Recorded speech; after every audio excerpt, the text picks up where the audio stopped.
Hello दोस्तों, जय हिंद। स्वागत है आपका अपना online study channel MK Roy double E में। जीके और जीएस के पूछे जाने वाले प्रश्नों की सीरीज़ को लेकर आया हूं, जो कि दोस्तों पिछली वीडियो से कनेक्टेड है। तो आपसे एक छोटा सा रिक्वेस्ट है कि आप पिछली वीडियो को ज़रूर देखिएगा, जिसमें दोस्तों बहुत इंपॉर्टेंट प्रश्न इंक्लूड किया गया है। दोस्तों उसी की सीरीज़ को आगे बढ़ाते हैं, तो चलिए शुरू करते हैं आज की इस वीडियो को। पहला प्रश्न, भारत पाकिस्तान कारगिल युद्ध का कोड नाम क्या था? भारत पाकिस्तान का जब युद्ध हुआ था कारगिल वाला, उसमें कौन सा कोड अपनाया गया था? विकल्प दिया गया है ऑपरेशन ब्लू स्टार, ऑपरेशन विजय, ऑपरेशन विराट, ऑपरेशन कारगिल। तो दोस्तों जब भारत पाकिस्तान का युद्ध हुआ था, कारगिल युद्ध हुआ था, तब दोस्तों ऑपरेशन विजय कोड को अपनाया गया था, जो कि यहाँ पर बिल्कुल सही उत्तर हो जाएगा, ऑपरेशन विजय। अगला प्रश्न है, पुनासा बांध किस जिले में स्थित है? पुनासा बांध यह किस जिले में स्थित है? खंडवा, हरदा, होशंगाबाद या मंदसौर?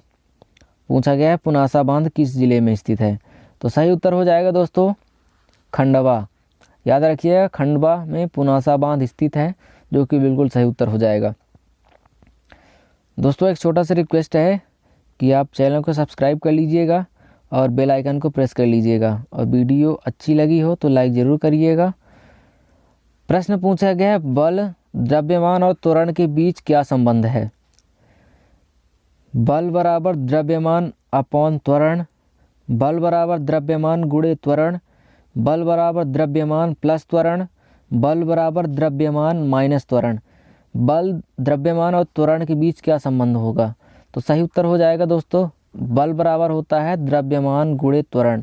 न्यूटन का दूसरा नियम होता है F बराबर ma, जो जहाँ पर दोस्तों F बल है, m द्रव्यमान है और a हो जाता है एक्सीलरेशन यानी त्वरण। तो दोस्तों F बराबर ma यहाँ पर सही उत्तर हो जाएगा, बल बराबर द्रव्यमान गुणे त्वरण। अगला प्रश्न है, चचाई जलप्रपात किस नदी पर है? चचाई जलप्रपात किस नदी पर है?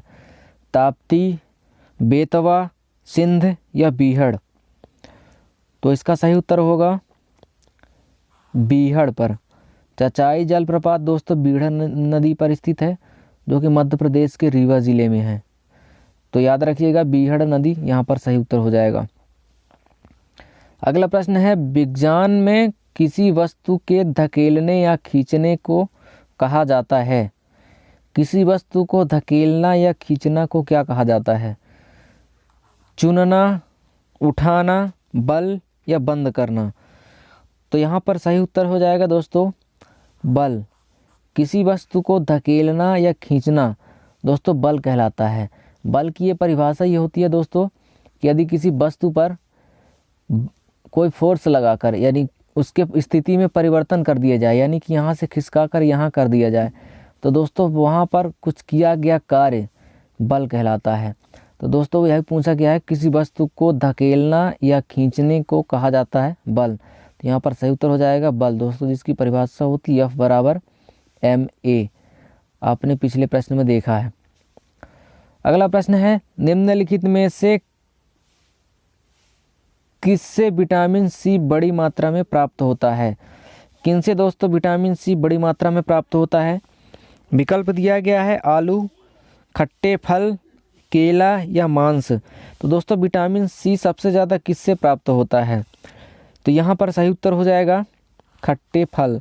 दोस्तों खट्टे फलों से विटामिन सी सबसे ज़्यादा प्राप्त होता है। जैसे फॉर एग्जांपल के लिए आंवला, दोस्तों आंवला तो बिल्कुल विटामिन सी का एक बहुत महत्वपूर्ण स्रोत है। तो ये दोस्तों खट्टा फल है आंवला, और दोस्तों खट्टे फलों में विटामिन सी ज़्यादा पाया जाता है। अगला प्रश्न है, निषेचन होता है, निषेचन कहाँ पर होता है दोस्तों? योनि, गर्भाशय, फैलोपियन ट्यूब या गर्भाशय ग्रीवा? दोस्तों निषेचन होता है फैलोपियन ट्यूब में। दोस्तों यह मादा में पाया जाता है, मनुष्य के मादा में पाया जाता है। दोस्तों फैलोपियन ट्यूब में निषेचन की क्रिया होती है। दोस्तों यह साइंस का प्रश्न है, जो कि इम्पोर्टेंट है, आप इसको पढ़ के जाइएगा दोस्तों, यह संभावित हो जाता है। दोस्तों वैसे मैं वीडियो में पूरे संभावित प्रश्नों को इंक्लूड किया है, तो दोस्तों एक एक प्रश्न जो है बहुत महत्वपूर्ण है।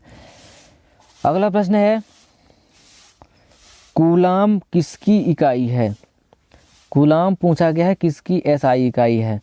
प्रतिरोध की, विद्युत आवेश की, या विद्युत धारा की, या विभवांतर की? तो दोस्तों कूलाम जो कि सही उत्तर होगा विद्युत आवेश की। विद्युत आवेश की इकाई होती है दोस्तों कूलाम। आपने पढ़ा होगा प्रतिरोध दोस्तों रेजिस्टेंस की इकाई होती है। विद्युत धारा की इकाई होती है दोस्तों एम्पियर, और विभवांतर की इकाई होती है दोस्तों वोल्ट। तो यहाँ पर सही उत्तर हो जाएगा दोस्तों विद्युत आवेश पूछा गया है, जो कि कूलाम की इकाई है। अगला प्रश्न है, निम्नलिखित में से कौन शोर का एक उदाहरण नहीं है? शोर का पूछा गया है, एक उदाहरण नहीं है, कौन सा हो जाएगा?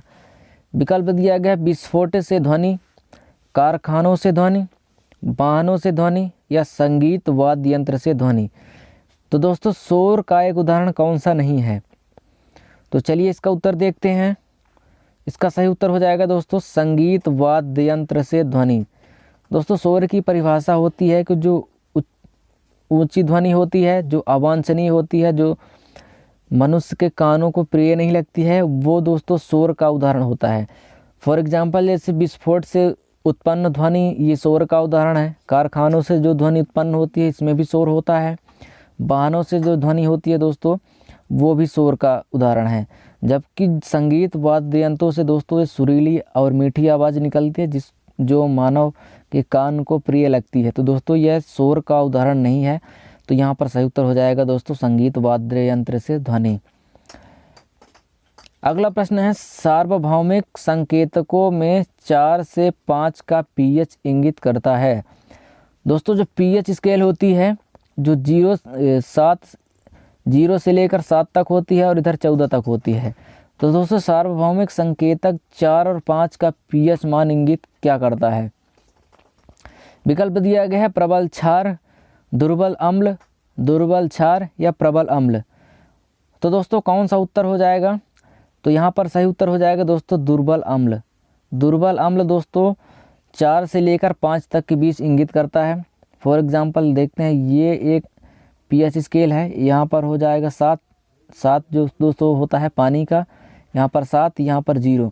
दोस्तों जो जैसे जैसे आप इधर आएंगे तो यहाँ पर प्रबल अम्ल होता जाएगा, और इधर चले जाएंगे तो ये प्रबल क्षार होता जाएगा।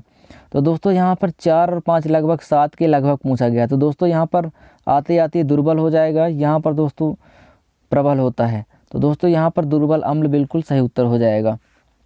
जहाँ पर 4 और 5 का पूछा गया पीएच स्केल, ये 4 और 5 दुर्बल अम्ल को प्रदर्शित करता है। यदि दोस्तों 7 से ऊपर जाएंगे तो यहाँ पर होता है दोस्तों दुर्बल क्षार, और आगे जाएंगे दोस्तों ज़्यादा चले जाएंगे तो यहाँ पर हो जाएगा प्रबल क्षार।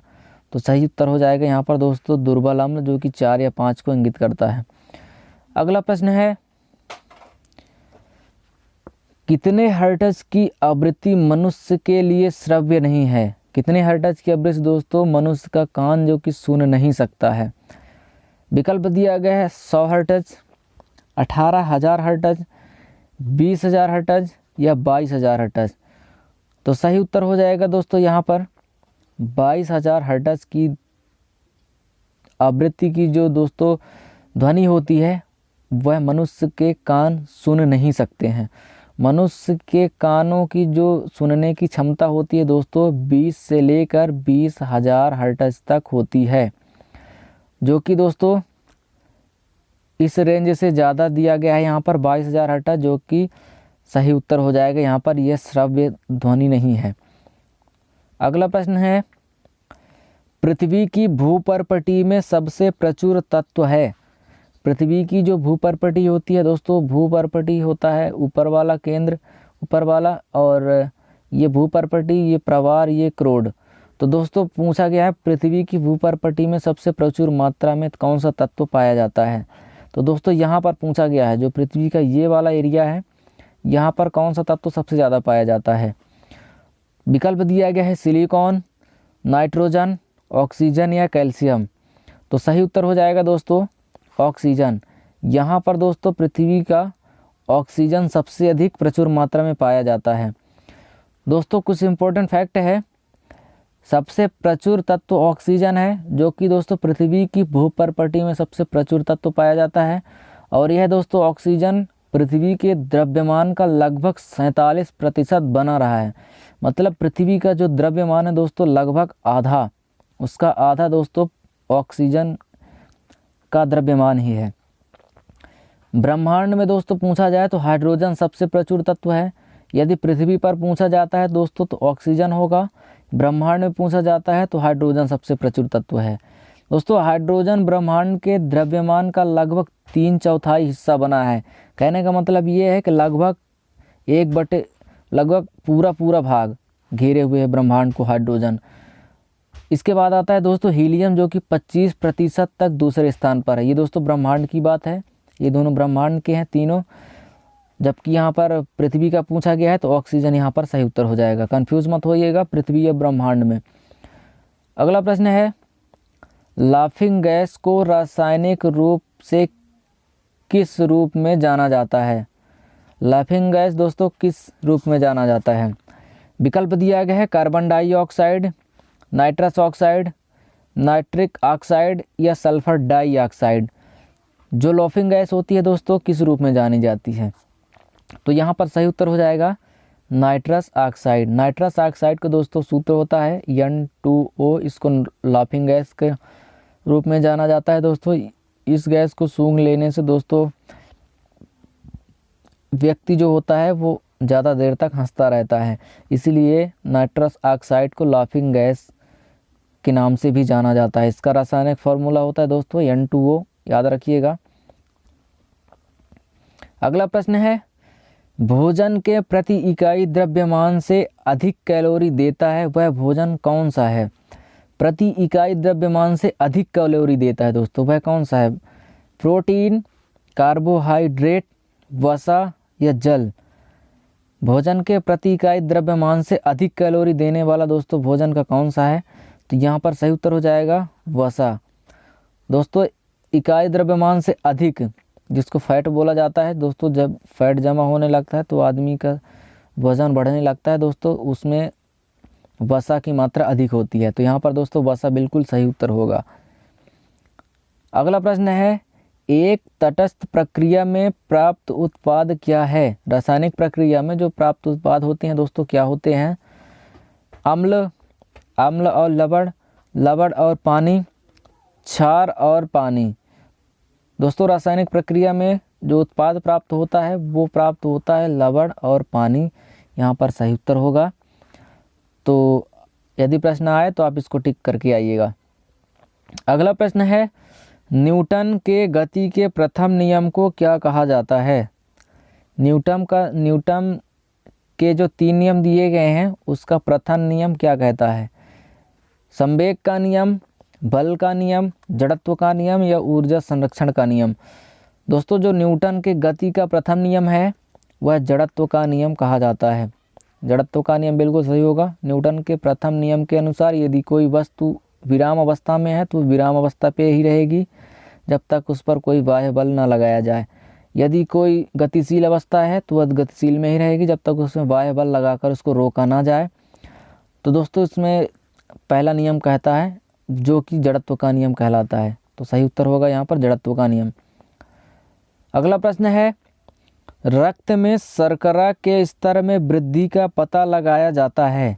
रक्त में जब शर्करा अधिक मात्रा में हो जाता है दोस्तों उसकी वृद्धि का पता कहाँ से लगाया जाता है? यकृति, पित्ताशय, गुर्दा या अग्नाशय? तो दोस्तों कहाँ से पता लगाया जाता है रक्त में शर्करा के स्तर में वृद्धि का? तो सही उत्तर हो जाएगा दोस्तों अग्नाशय। अग्नाशय से दोस्तों रक्त में जो जब शर्करा होता है उसकी स्थिति का पता लगाया जाता है। शुगर की स्थिति का पता लगाया जाता है दोस्तों अग्नाशय बिल्कुल सही उत्तर होगा।